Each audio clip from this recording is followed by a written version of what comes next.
వానాకాలం నాటికి Peddapalli Koonaram railway over bridge పూర్తి చేసే ప్రజలకు అందుబాటులోకి తీసుకురావాలని జిల్లా కలెక్టర్ కోయ శ్రీహర్ష సంబంధిత ఏజెన్సీని ఆదేశించారు. జిల్లా కలెక్టర్ కోయ శ్రీహర్ష స్థానిక ఎమ్మెల్యే చింతకుంట విజయ రమణారావుతో కలిసి Peddapalli Koonaram railway over bridge పనులను పరిశీలించడం జరిగింది.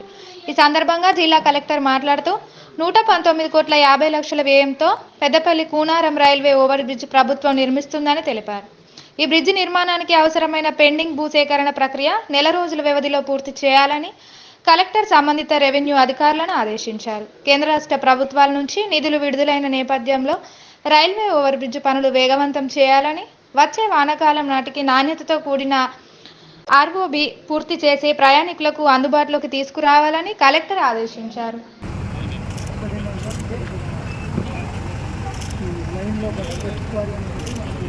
సరే సరే నేనైతే నేను ఫైనల్ 100% నమ్మను. మీకు ఐడియా ఉంటుంది చూడు ఏమన్నా అవకాశం